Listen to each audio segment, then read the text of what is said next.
What's going on, everyone? Today was a pretty hilarious day on the web as well-known internet troll and alt-right leader Richard Spencer decided to have his speech at University of Florida. Now, from what I understand, he wasn't technically invited. This is some other arrangement he had with the university. I can't confirm or deny this, but early people seem to be trying to correct the reporting that he was, quote, invited.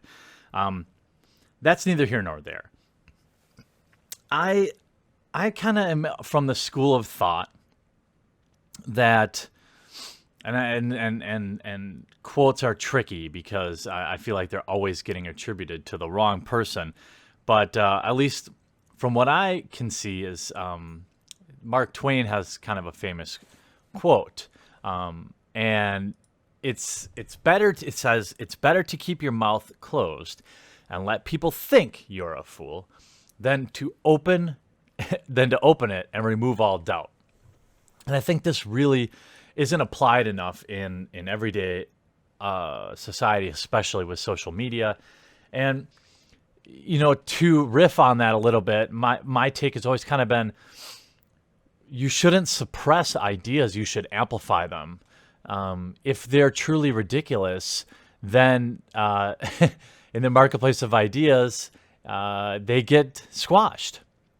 When you try to push somebody down or silence them, you add artificial weight to their words. You make people want to know what they are saying. I would not have cared. This is an important point to these protesters and all these news agencies that want to cover this for clicks. I would not have cared one bit what Richard Spencer had to say today at his little speech, but because of the crybaby reactions of 20-somethings on scholarship at the university, now all of a sudden I'm interested. I see it trending on Twitter, so I'm like, hey, what's going on? And this video is not to agree or disagree with Richard Spencer's ideas, as most of them make me feel really uncomfortable, even listening to. But it's to talk about the left's reaction to this sort of thing all the time. It's this college activism, which is very different than real world activism because, you have an inordinate amount of free time. You don't have a care in the world. So spending the day screaming mindlessly at a stage seems like a righteous thing to do. Unfortunately, it does nothing. Gathering outside, holding ridiculous signs, buying a ticket or attending the event, and shouting down a speaker does nothing. It's the equivalent of the hashtag #MeToo. It's the equivalent of kneeling in the NFL. It is only for you. You might think you are righteous. You might think you're some sort of justice warrior, but you are doing nothing. You are, in fact, empowering the thing you are trying to silence. By screaming at Richard Spencer, you shine a spotlight on him. I will tell you what would have been far more powerful is if nobody showed up. Nobody protested. Nobody showed up at the event to scream at Richard Spencer and his crew. That would have been powerful because you could have been memeing the pictures of an empty auditorium. Instead, you show up, fill the place up, and turn him into a martyr. There's nothing more low IQ than shouting someone down. And I want to show you a couple of clips from his speech today. And none of it is going to have anything to do with what he said, because that stands alone. That can be debated. That can be critiqued by minds better than mine. What I want to talk about is reverse activism, basically.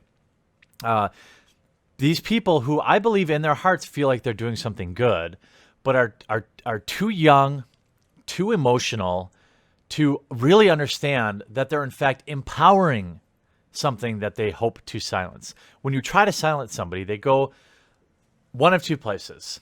They stand and fight and become a martyr, or they go underground and their movement grows. I'm more of a lift the rock up off the ground and see how many spiders shoot out everywhere, and then you can know which ones you have to squash. I would much rather do that than leave that rock and not know what's underneath it. When you let these people speak, you can either hear how absurd their thoughts are or see just how few people really believe with them and give proper assessment to their threat. Free speech in this country is absolute, with few exceptions. And in this case, if you really want to show your solidarity or show an opposition to someone like Richard Spencer, the best thing you can do is not show up. When Antifa shows up and breaks stuff, ATM machines, things like that, or ATMs, I hate when people say ATM machine, it gets on the news. And then everyone starts wondering, hey, what's Ben Shapiro saying? And then they watch Ben Shapiro, and they're like, hey, this guy's not that crazy. He's pretty reasonable. I don't agree with everything he has to say, but, maybe I want to read a little bit more into what his mindset is. Don't you think that same thing happens when you have somebody who's a little bit more harmful, like Richard Spencer? The left can't ever seem to pick their battles, and when everybody's a Nazi, it makes normies a little more curious, and they want to know why this person is so taboo, and so you end up amplifying the message rather than squashing it. When are you going to learn that? We see he enters stage, everybody's screaming like mindless childs with 5-word chants. Wow. This is a great greeting.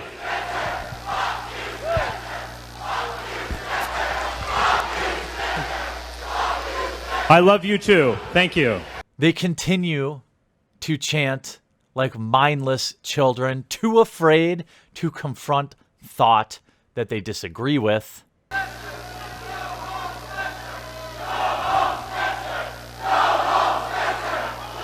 Wow. I love you too. And now you've given Richard Spencer exactly what he wants. He gets to paint himself as a martyr, and everybody who agrees with him is going to see that in the video. You've sent your message. Why don't we have a conversation? What do you think about that? Do you not want to have a conversation? Do you not want to talk?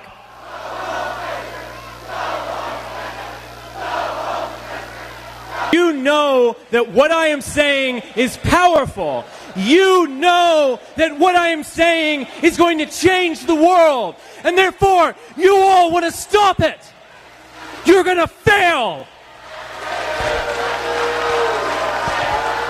We are stronger than you, and you all know it. That's why you are ganging up here like some kind of mob in order to prevent me from saying something. Do you not want to hear something? Do you not want to hear something, poor little babies, that might contradict something your professor told you? Oh. They're all going to see exactly what he wants them to see. The fact that you tried to shout him down, it's somebody trying to keep him down. There's a message that he's trying to give that other people don't want you to hear. Don't you understand how this appeals to people that might agree with him? Don't you understand that there's people out there that are going to say, yeah, geez, maybe he's onto something. Why are they so worried about what he's saying? This is how these people's movements grow. And the left continues to not grow up and realize this. Later in the speech, one of the gentlemen speaking with Richard Spencer exactly calls out what I'm talking about. He has used the left's emotional overreaction against them. Richard Spencer recruits via playing emotional, ideological, left-leaning folks against themselves. We think that they can talk with us rationally, understand ideas, and have discourse. But, you know, you're proving them right. And on some level, I have to thank you, because this right here, what you're doing, is the best recruiting tool for us that you could possibly ever give us. The Q&A section in this video is an absolute disaster. If you wanted to challenge ideas, if you wanted to show up and actually challenge an idea, there were very few people who could. Most of the Q&A was personal insults, which shows you the intellectual depth of these people protesting such terrible ideas. You, sir. Hi, could everybody who's right here up front just turn around and look at me real quick? No? All right, well, fuck you. And fuck you, too. Wow. Good night, all. That guy has a bright future ahead of him. You sat in line for how long to yell an expletive? You finally get your chance at the microphone, and this is the best you could do. This is why nobody takes you seriously. And let's listen to another intellectual question. So, my question is to you, what are you still doing here? Why are you still here? You get the opportunity to challenge his ideas directly, and instead you decide to cheerlead. This is why you lose. Question. Given how ugly all of you guys are, why do you think white people are supreme? Well, I'm going to leave this one on a good note, because there are, at least what would appear to be, some good free thinkers out there that would take this opportunity to ask real questions and understand that shouting people down is counterproductive. In two separate ways. Would you call on your friends to be quiet? So I will honestly answer this question. Guys, if he's wrong, his answer will show that he's wrong. Let him speak. If he's Thank wrong, you. this war of is going to fall apart. And as I leave this video, I wanted to leave you with my thoughts around most of these issues. On social issues, I would consider myself, at the very minimum, left-leaning. So as somebody who grew up liberal and still would consider themselves pretty liberal in terms of, I mean, I guess old liberal, not 2017 liberal, which I don't recognize anymore, I want liberals to be better. I want you to come prepared. I want you to ask real questions. Or if you are incapable of this, then you should not show up at all. Because if you don't show up, liberals would win. Voices like this wouldn't be amplified. If you do show up and you ask stupid questions and you act stupidly, then this type of ideology wins. I'm not here to say one is right and one is wrong. What I'm here to say is I want better discourse. I want liberals to get better at discussing without letting their emotions take over, without letting their ideologies and their superficialities dominate the rhetoric, dominate the debate. I've seen this in Milwaukee with MythCon. Thomas Smith is not a stupid man. But again, he let his emotions drive the conversation. I just want the left to be better.